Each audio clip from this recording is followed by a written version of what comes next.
primeiramente, queria cumprimentar as colegas, os membros do Dr. Quevedo logo volta, se tudo der certo, e queria receber todo mundo que está aí no YouTube, ao vivo, na nossa live, para essa primeira transmissão, a nossa primeira live da Comissão da Mulher Advogada da Advocef. Estamos muito felizes com essa primeira reunião virtual que estamos fazendo, e logo mais o doutor Quevedo volta para falar um pouquinho, mas, primeiramente, eu só queria falar, eu me apresentar. Eu sou a Camila Modena, eu sou a presidente da Comissão da Mulher Advogada da Advocef, e eu vou fazer uma breve audiodescrição, só para ter mais acessibilidade um pouco a essa live. Eu sou uma mulher branca, de cabelos castanhos escuros, lisos, olhos castanhos, estou vestida de rosa, e tenho ao fundo aqui um fundo rosa com o logo da nossa Comissão da Mulher Advogada da Advocef. E eu estou muito feliz de receber todo mundo nessa live que estamos fazendo sem custo para a Advocef. É uma live que, como todas as reuniões que nós fazemos da comissão também, mensais, dos nossos computadores. E o doutor Quevedo voltou? Já posso apresentar? Acabei de voltar, tive um probleminha aqui. Tudo bem, então eu passo a palavra ao doutor Quevedo, nosso presidente da Advocef, antes de passar para a nossa convidada, que eu ainda não apresentei.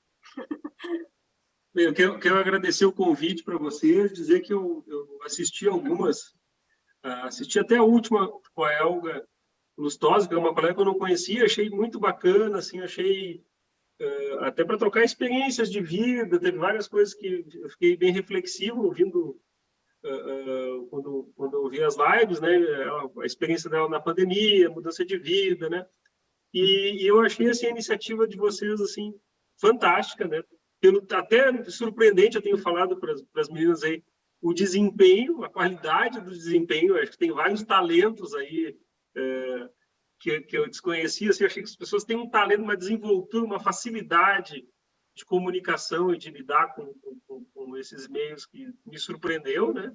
E essa aproximação de trocar a experiência de vida, de trocar a experiência na caixa, acho que está enriquecendo, enriquece a todos, né? A gente consegue ter uma gratificação muito grande de ter colegas que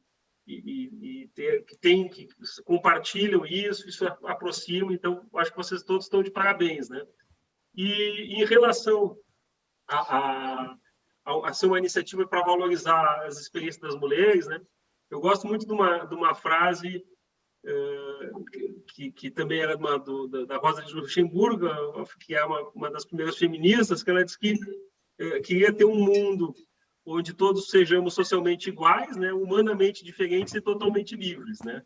Eu acho que essa é a perspectiva que eu tenho muito sobre essa questão de gênero, né? Nós somos igualdade de direitos, humanamente nós somos todos diferentes, com opções, visões de mundo diferentes, né? E que a gente tem essa condição, né, de ter a liberdade para exercer essas diferenças, né, mas sempre com a garantia de ter igualdade de tratamento, né?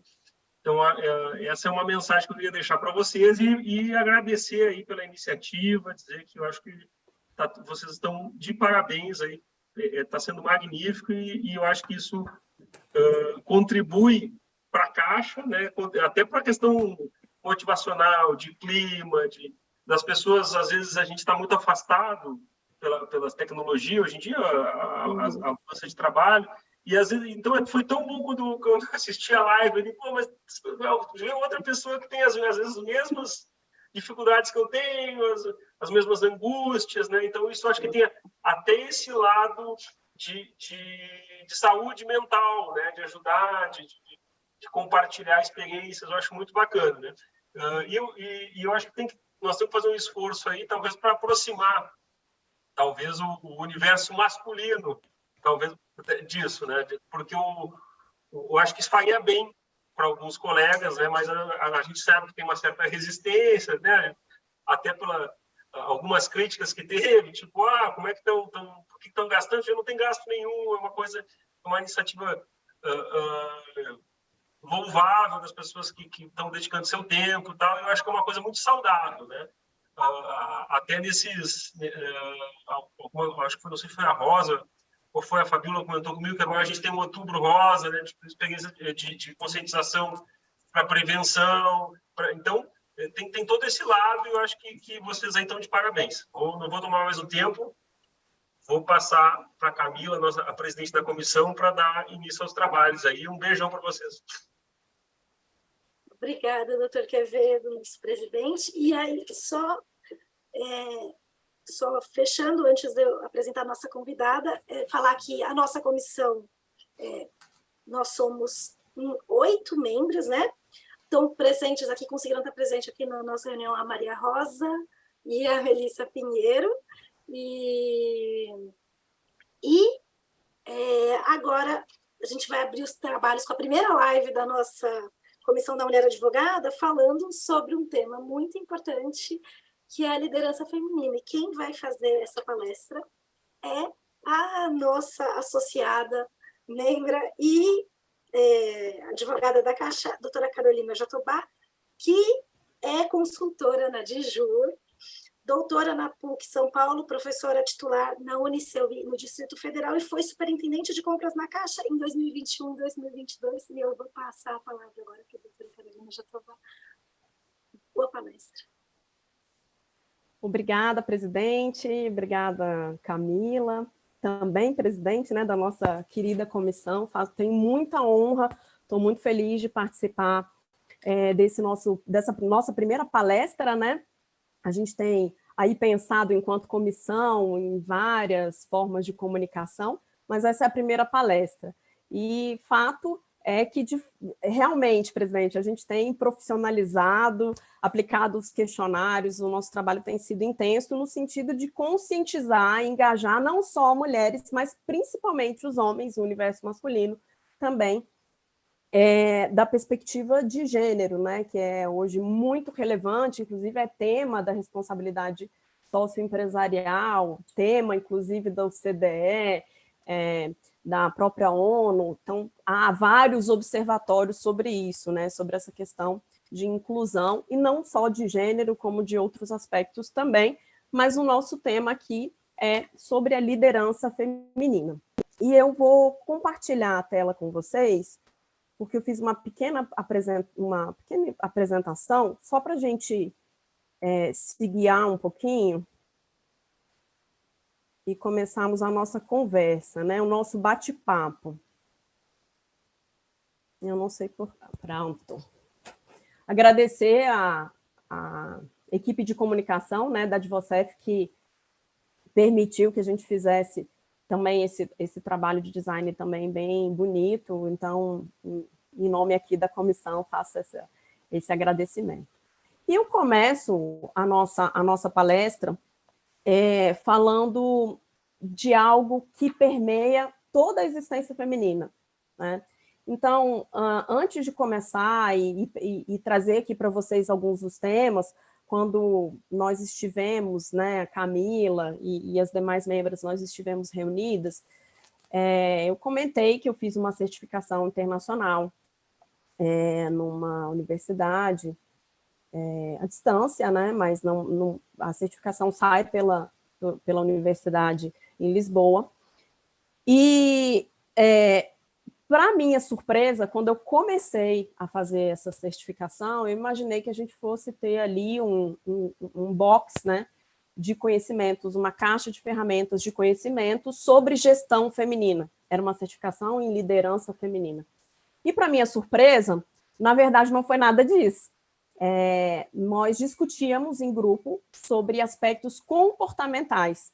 Então, eu acho que, pelo menos na minha experiência, imagino que na das mulheres em geral, a gente sempre tem um pensamento de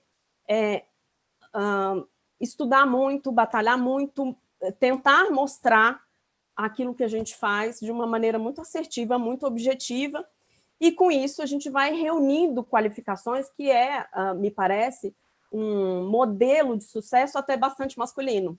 Então, eu coloquei aqui, né, o que me define, né? A gente acaba falando, eu sou consultora da Caixa, Camila fez a minha apresentação, sou consultora da Caixa, sou professora no CEUB, tenho um escritório particular, estudei em algumas universidades interessantes, de algum renome, mas, assim, o que de fato traz a minha identidade enquanto liderança, né? E o que eu posso trazer aqui para vocês de uma forma que seja desafiadora, para que vocês pensem, né, para que a gente dialogue, pense em como a gente pode se colocar nessa questão da igualdade de gênero. E logo vem uma síndrome da impostora, porque por mais que eu tenha todos esses títulos, em algum momento a gente pensa, mas o que eu posso agregar? Né? E esse é um sentimento, né? E não só um sentimento, na verdade, um sintoma de uma síndrome, de fato, né? Isso está catalogado, e a OMS, inclusive, reconhece como doença, de uma síndrome que acomete não só mulheres, mas principalmente grupos vulneráveis. Por quê?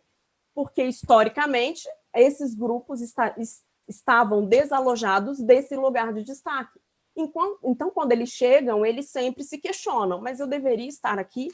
Mas aqui é o meu lugar? Será que eu tenho algo para agregar? E, por mais que tenha essa reunião de títulos enorme, a gente se faz ainda essa pergunta.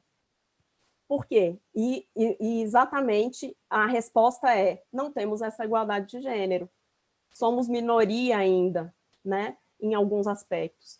E eu digo minoria, principalmente se a gente pensar que eu sou uma mulher branca, cis, que teve acesso à educação, acesso às mesmas acesso a várias oportunidades, e talvez até esse currículo, na minha síndrome de impostora, eu acho que ele é pouco, né, para a quantidade de oportunidades que eu tive.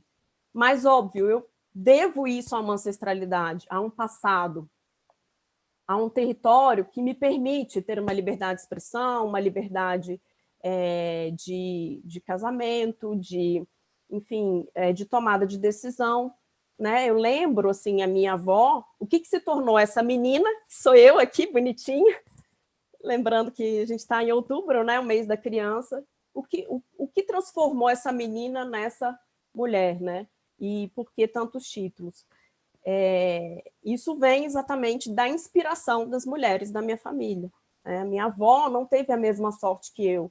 Ela teve que fugir de um lar abusivo, com um marido que bebia, no qual ela teve que levar os 8 filhos e uma televisão para Brasília, né?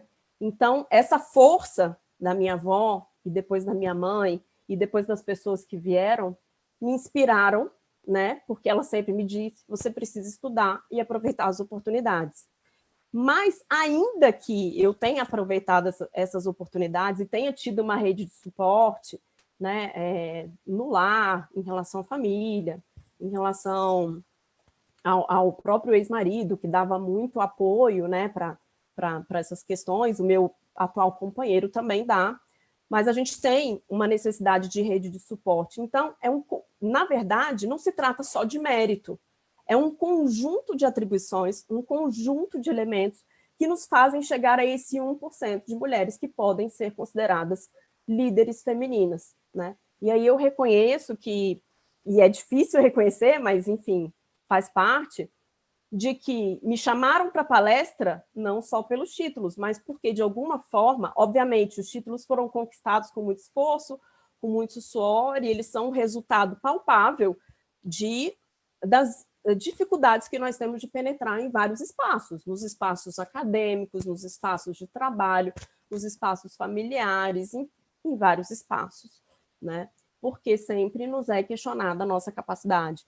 Então, em que pese essa rede de suporte, essa vontade pessoal e as oportunidades, ainda assim a gente se sente um pouco impostora. E nós, né, líderes femininas aqui, brancas, nós representamos 1% da população de mulheres quando a gente fala no âmbito mundo. Então, para 99% das mulheres e meninas, isso não é possível, permanece muito equidistante. E aqui a gente tem essa notícia da ONU, né, que tem, inclusive, uma comissão especial de mulheres, né, a ONU Mulheres, e que mostra, né, duas menores aqui no Iêmen, né, um país que as mulheres não têm o mesmo nível de oportunidades que nós temos aqui no Brasil, mas há muito ainda para se fazer. Então, e por que, né, essa síndrome? Onde é que a gente se perdeu, né? A gente sabe que a liderança não é algo inato, mas de alguma forma é algo que pode ser aprendido. Mas as mulheres fazem isso muito bem, né? Na noite dos tempos, né, as mulheres eram aquelas que conduziam, que inspiravam, que incentivavam, que ensinavam. E na Revolução Agrícola, que de fato a gente tem essa quebra, né, em que realmente os papéis começam a ser definidos, né, as próprias deusas eram entidades mitológicas femininas num primeiro momento, e isso depois, com o cristianismo, passa para um aspecto mais masculino, né, de paternidade. Então, a gente até remete a Deus como pai, mas, na verdade, a gente tem que entender que tudo no mundo tem as duas energias, né? Então, a gente se perdeu no meio do caminho e a gente, sim, tem uma sociedade desigual, aonde ainda as mulheres se submetem, né, a situações de não valorização da sua dignidade humana, em situações que elas são acometidas de violência doméstica. Eu trouxe só alguns poucos dados, né, que eu acho que precisam ser enfrentados. Então, quando a gente fala de liderança feminina, o que violência doméstica tem a ver com isso? Tudo. Porque se eu não tenho esse suporte em casa que eu tive, como que eu vou progredir? Né? Se eu sofro assédio no meu ambiente de trabalho, ou até no meio de transporte que eu utilizo, como que eu vou conseguir liderar, como que eu vou conseguir me apropriar dos espaços de liderança dentro do meu trabalho, ou dentro da sociedade em geral, porque aí, quando eu falo de liderança, eu não estou restringindo isso para os aspectos de responsabilidade socioempresarial, né? Mas sim todos os aspectos da sociedade. A gente está falando da liderança feminina na academia, na política, nos espaços públicos e também nos espaços privados, né? Então, a empresa é um aspecto de uma sociedade enorme que, de alguma forma, subjuga as mulheres de várias formas. E como que elas podem, então, progredir, ter uma ascensão e serem representantes ou modelos, né? Como, por exemplo, eu me coloco agora, de outras, para que outras possam se inspirar e que possam, né, perpetuar esse ciclo, assim como eu me inspirei na minha avó, né, que nos anos 50 saiu de Minas Gerais e veio para Brasília, para a capital, tentar a vida, com 8 filhos. Né? Então, sem nenhuma ajuda de governo, nem nada, nem nenhum outro aspecto. Então, eu trouxe alguns dados aqui, porque a gente fala de um lugar de liderança, claro, de um lugar de liderança privilegiado, mas a gente precisa entender, né, que o mundo não é assim. Então, há muito ainda, realmente, o que se pensar, e quando a gente pensa no nosso mundinho caixa, isso já é 1%, porque as mulheres talvez não tenham dignidade nem para, enfim, a sua própria dignidade de existência, de pensamento, de tomada de decisões. E quando a gente fala de liderança feminina, eu até depois eu vou explicar que eu tenho um certo preconceito em relação a esse rótulo liderança feminina, mas eu queria falar de mulheres na liderança primeiro. A gente precisa entender quem são as mulheres, né? E Simone de Beauvoir já dizia, né, que não se nasce mulher, se torna mulher. Não é o sexo que define como que a gente se identifica, né? Hoje há um reconhecimento das mulheres trans, mas, na verdade, é um desempenho de um papel, é uma questão de representação arquétipa, né? Arquétipa na sociedade. Então, se a gente vai pensar em liderança feminina, mulheres na liderança, primeiro a gente precisa definir o nosso escopo. Quem são essas mulheres, né? E hoje a gente tem uma ideia inclusiva dessas mulheres. E o que é liderança? E, na verdade, até tenho aqui uma das minhas lideradas, né? A Elis, diz que está assistindo, no período que eu fui superintendente, eu falava muito isso para ela. A liderança não é um cargo, a liderança não é um lugar de chefia. A liderança é a capacidade de conduzir, de inspirar, de incentivar, de ensinar, né? E a liderança pode ser técnica, inclusive, e deve ser. Então, quando a gente pensa na liderança feminina ou nas mulheres, né, nos cargos de liderança, ou nos espaços de liderança, melhor dizendo, não necessariamente a gente está falando de cargos, nós estamos falando de comportamentos, né? Então, sim, a liderança pode ser técnica e um técnico pode ser líder. A minha liderança era muito técnica, né? Era óbvio que não tem como separar técnica e gestão, não tem como dizer que é só técnica ou só de gestão, mas era uma liderança basicamente técnica, né? Até porque eu fui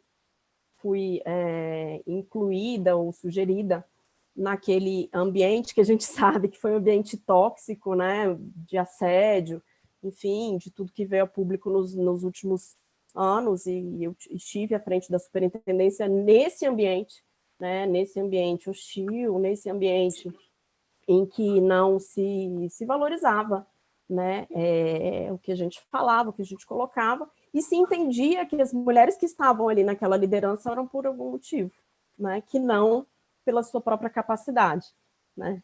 E aí difícil a gente não pensar em síndrome da impostora, que afinal de contas a gente de fato merece esse lugar ou não, né. E essa liderança, eu falava muito para a Elis, né, que está aqui nos assistindo, que essa liderança, ela pode sim ser técnica, né, e muitas vezes ela é reconhecidamente, por ser técnica, que ela é valorizada, né, que foi o meu caso. E eu trouxe alguns dados para a gente pensar aqui, aí, claro, colocando no papel, enquanto anda a nossa representatividade no DIJU. E aí, presidente, eu não estou colocando aqui os dados dos jurídicos, tá? A gente está falando... Não, na verdade, a gente está falando de diretoria jurídica como um todo, não é isso? Então, nós temos hoje 1.478 advogados, dos quais 667 são mulheres e 881 são homens. Uma conta aí de padeiro vai dizer que eu tenho quase 45% de mulheres em detrimento de homens aí. Então, praticamente perto dos 50%. Mas se a gente vai para os lugares de liderança, né, e aí eu estou falando das lideranças formais, considerando a hierarquia da empresa, e não essas lideranças horizontais, de um modelo que ele é mais feito da pós-modernidade mesmo, em que você não tem hierarquia, em que as lideranças se colocam mais pela forma de comportamento e menos pela estrutura, a gente vai ter aí 8 mulheres de 41 gestores que nós temos de chefia de unidade, né? E assusta porque os outros 33, né, que são os homens, de fato, estão nessas chefias. E eu até participei de alguns encontros na Caixa nesse sentido, para a gente pensar, quando havia um grupo constituído, né, ainda na gestão anterior, sobre isso, mas depois a gente entendeu que, na verdade, os encontros não eram com esse propósito, mas a gente exatamente pensava em algum tipo de política afirmativa que pudesse dar um incentivo que essas mulheres se tornem chefes de unidade, né? Porque, como eu coloquei aqui no começo, no início da minha fala, são vários aspectos juntos que tornam uma mulher líder, né? Não é só a força de vontade pessoal dela. Então, eu não imagino que as outras, que não tenham mulheres suficientes aqui para a gente fazer uma conta, sei lá, 20-20, né? 20-21, que seja, em relação a essas chefias de unidade. O que precisa, de fato, é que essas mulheres, né, se mudem menos, né, não tenham necessidade de... Porque, às vezes, para ascensão, preciso mudar de cidade. Nem sempre isso é viável em relação aos filhos. Puxa, mas será que a gente não consegue pensar num modelo de gestão, como a gente tem pensado agora, de unidades centralizadas e que você consiga chefiar equipes distantes, né? Ainda é necessário essa mudança de cidade? É algo que a gente pode questionar. Outra coisa, a gente sabe que a chefia de unidade, ela carrega muito, né, sobre os aspectos pessoais, e hoje, eu acho que é muito claro, eu acho que, de uma forma geral, a empresa tem tentado nos conscientizar sobre isso, de que o equilíbrio entre a vida pessoal e a vida do trabalho, na verdade, a gente não tem uma vida pessoal do trabalho, né? Tudo junto e misturado, mas a gente precisa, de alguma forma, encontrar esse equilíbrio, e eu acho que, de alguma maneira, a nossa empresa valoriza que pensemos nesse equilíbrio, né? Embora, assim, na prática, não exista, mas existe uma reflexão para isso. Existem cargos que permitem isso, por exemplo, né? Esse equilíbrio. Eu acho que com o home office a gente tem tentado cada vez mais pensar nesse equilíbrio. Então, por que essas chefias não estão, né? A gente tem que entender o porquê e depois pensar numa política afirmativa.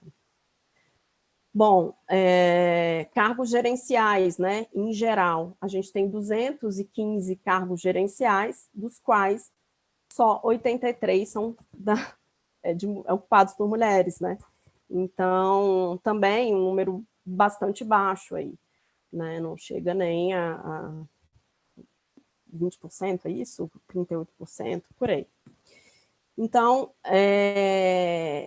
esses dados, assim, eu acho que fazem a gente refletir sobre como contribuir, né, para engajar a empresa a entender o porquê dessas mulheres estarem nessa situação, não ocuparem esses espaços de poder, e como apresentar algumas políticas afirmativas.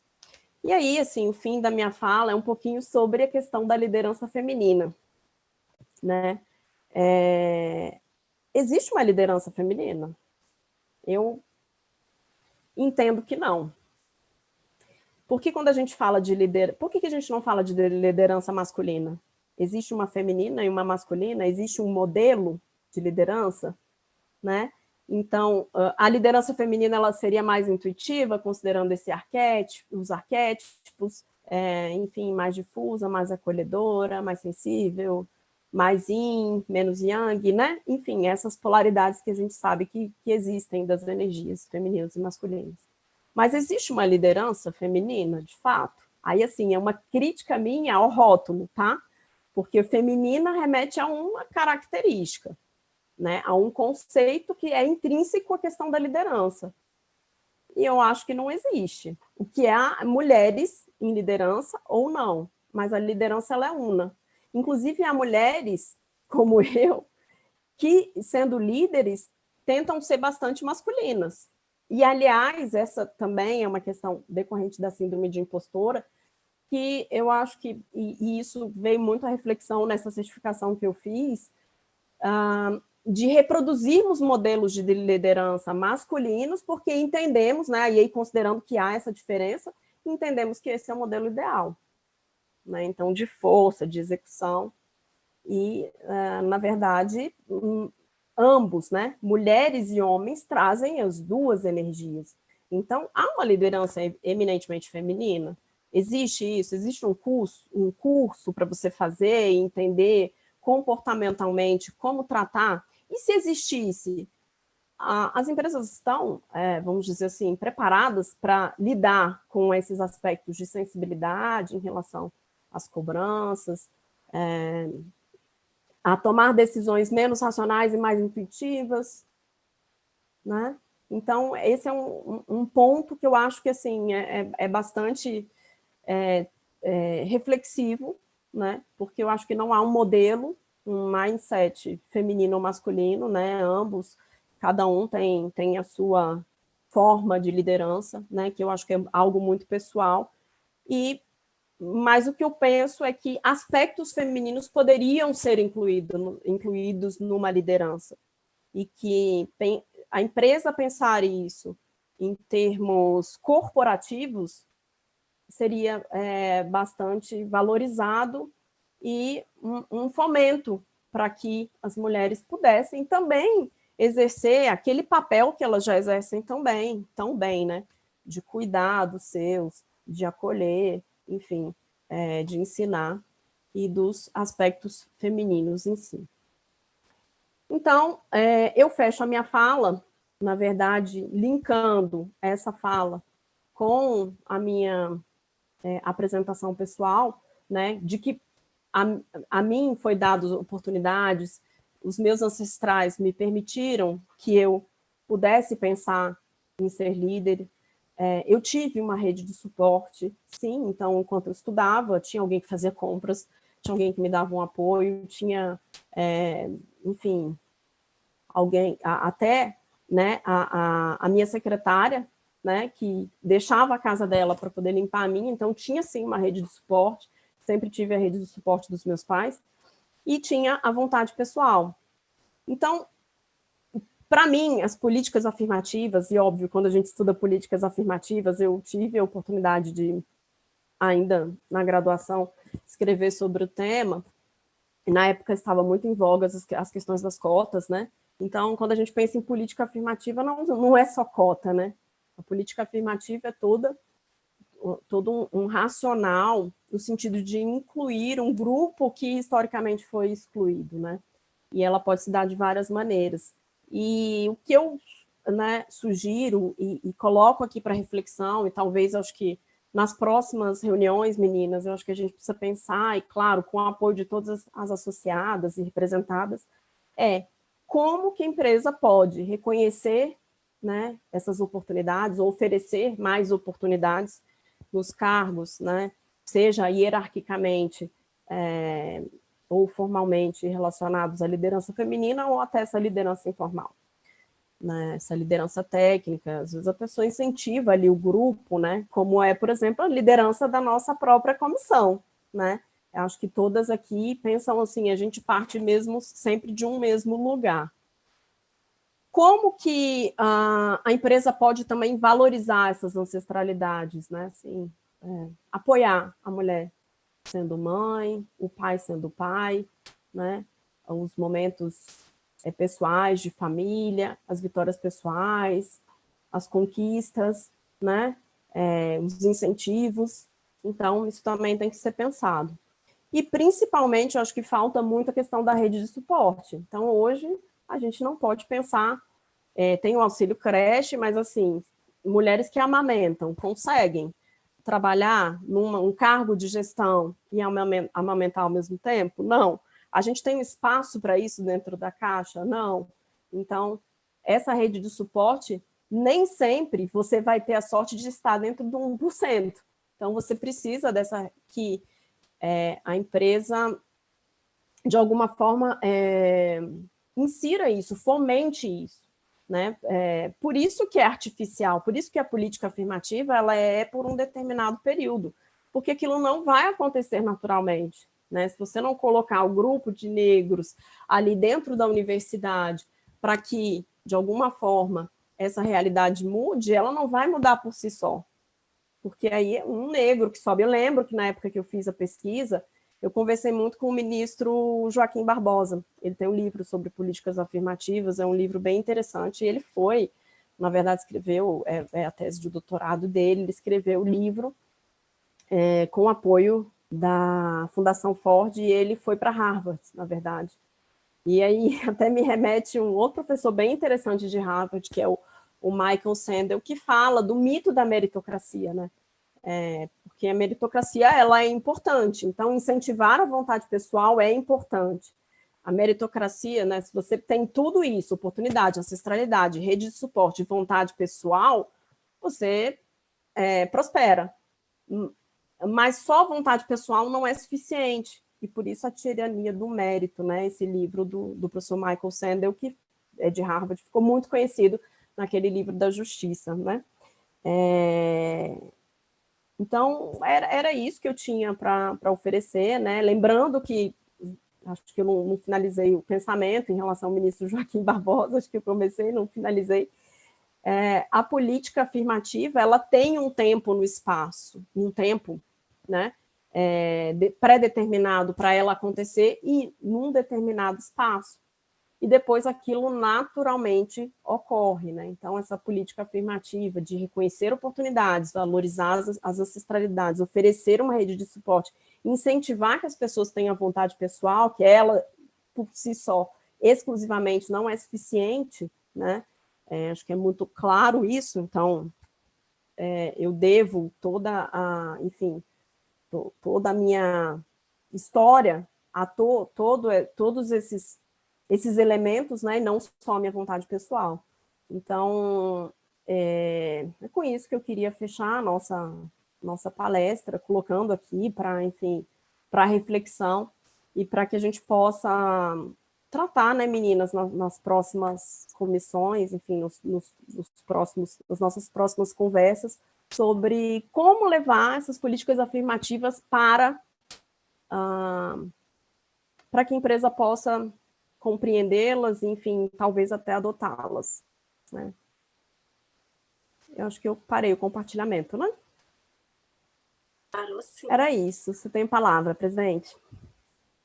Eu queria Vou fazer só uma agradecer. provocação aqui, que eu estava assistindo e estava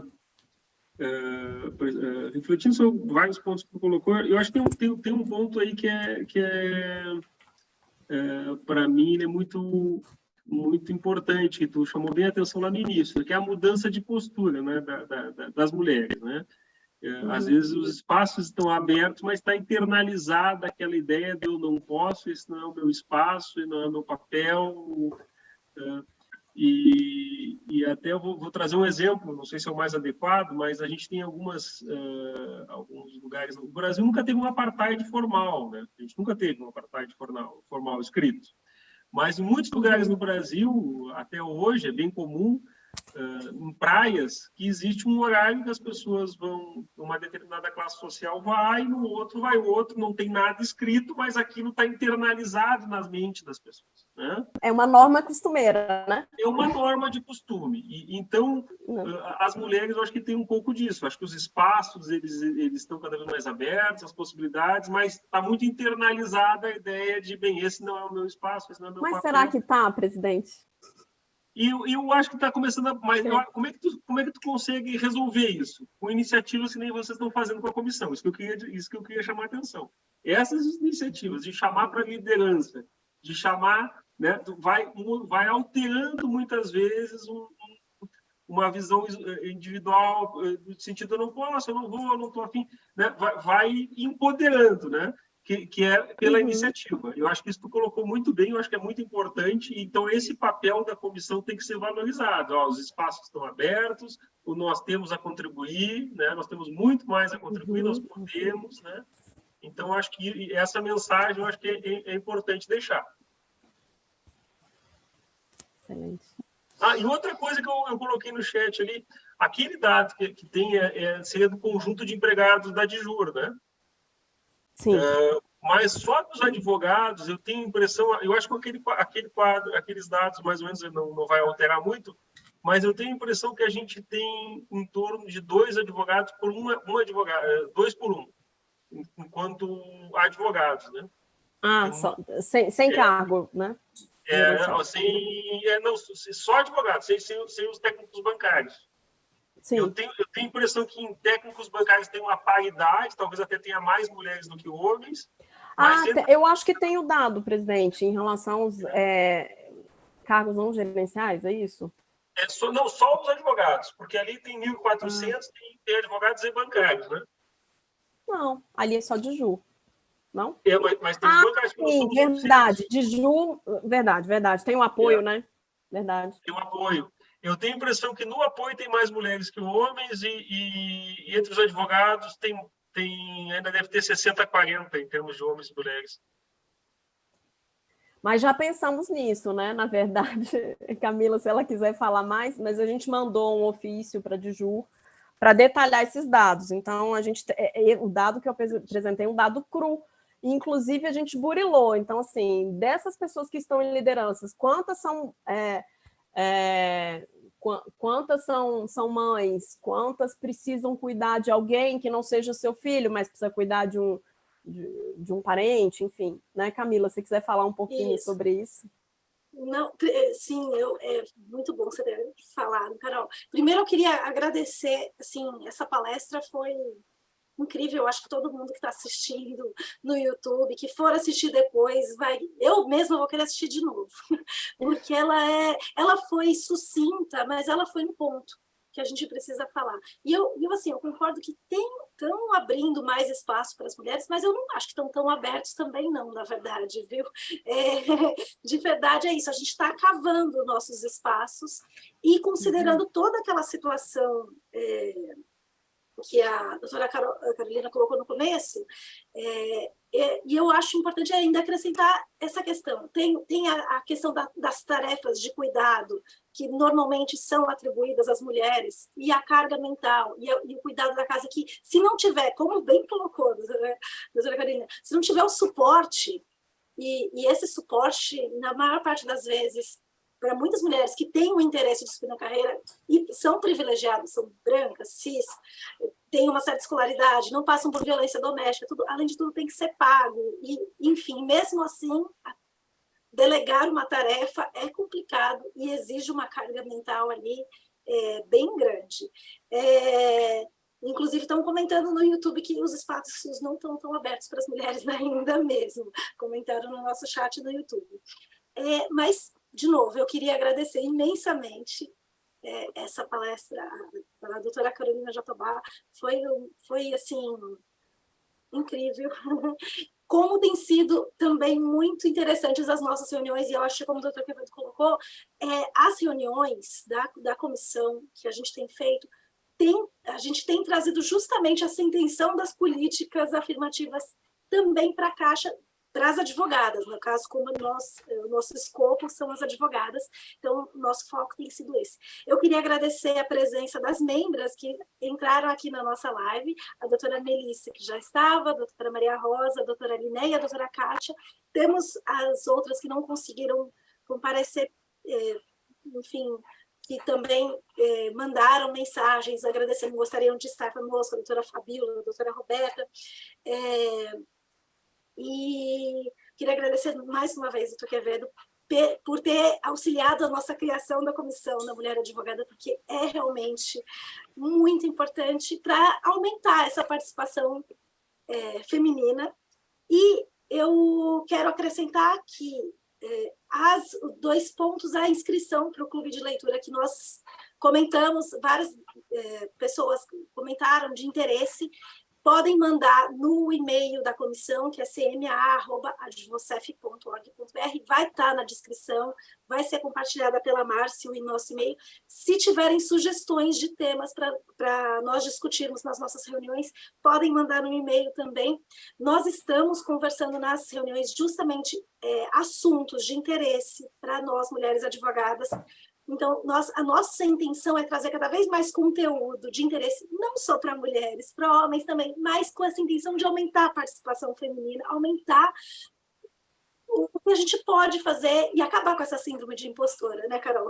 Vamos acabar com essa síndrome de impostora e vamos colocar o nosso conhecimento para frente, mostrar que a gente tem muito potencial e muita coisa para contribuir. Também quero agradecer a todas que responderam o nosso formulário. Como a Carol tinha falado, nós iniciamos uma pesquisa para saber quem são as mulheres advogadas da Advocef, e nós fizemos, inclusive, um ofício para a Diju, pedindo dados mais específicos em relação a isso, para a gente saber essa questão. as mulheres que estão conseguindo cargos de gestão, se elas têm alguma dificuldade, e o que a gente pode fazer para ajudar e para aumentar essa participação feminina na ADJU das advogadas. Então, eu quero agradecer a todas que responderam o formulário até ontem, que vão poder participar do concurso agora. Logo mais vai ser feito o sorteio aqui na tela, vai ser compartilhada a tela, mas eu quero lembrar que o formulário vai ficar aberto até dia 31 de outubro. É um formulário bem simples, demora 3 minutos para responder e é muito importante para a gente conhecer e saber quem somos nós, as mulheres advogadas da Caixa. A gente precisa muito desse material para a gente entender o que a gente pode fazer, quais são os assuntos que a gente pode discutir, o que a gente tem que trazer, que tipo de ajuda, que tipo de apoio nós precisamos trazer. E vai ser sorteado o livro da nossa associada, nossa colega Elga Lustosa, Casa de Taipa.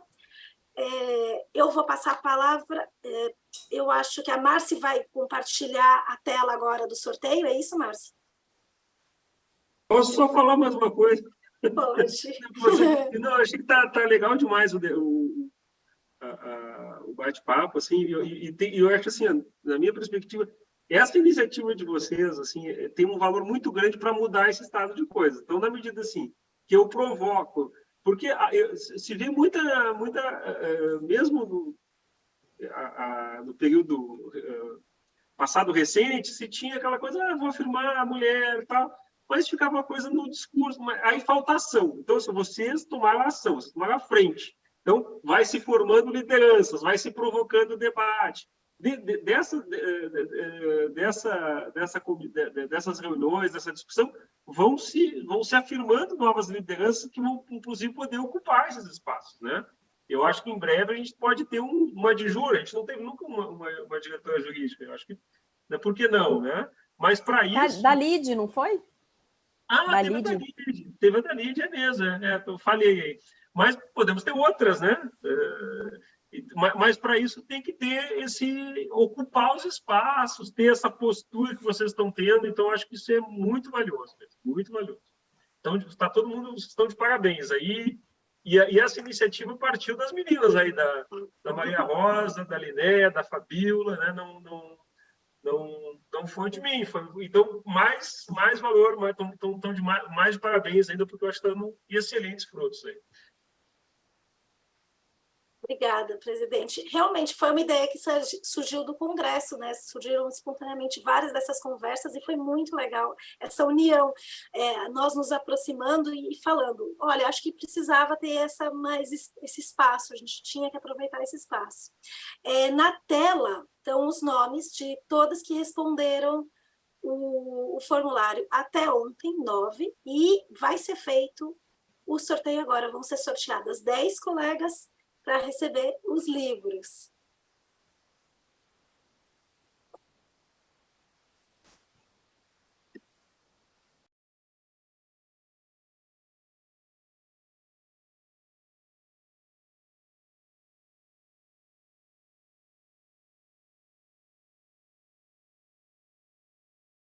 Aí, saiu o nome das sorteadas. Olha só. Parabéns para as sorteadas. A doutora Fabíola, a doutora Ana Cláudia foi sorteada, Patrícia Niceta, Helena Cilímaco, Júnior de Jesus, Ana Paula Galinatti, Gislaine Guilherme Toledo, Fabíola Cristina de Souza Pinheiro, Rosiane Maria de Orlando, Roberta Mariana, Barros de Aguiar Costa. Olha, parabéns para todas as colegas que foram sorteadas. A ADVOCEF vai entrar em contato para enviar os livros com o autógrafo da doutora Elga, e eu só posso agradecer mais uma vez a participação de tudo, especialmente a doutora Carolina Jatobá, que fez uma palestra maravilhosa para a gente, o doutor Quevedo, que apoiou a comissão, a criação da comissão desde o começo, inclusive pedindo que tivesse bastante representatividade das regiões, então, além das diretoras, foram escolhidas representantes de todas as regiões para nós termos bastante participação e diversidade.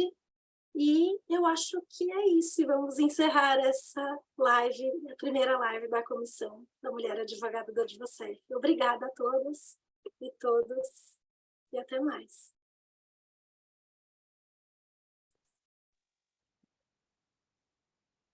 Até mais, boa noite, boa noite.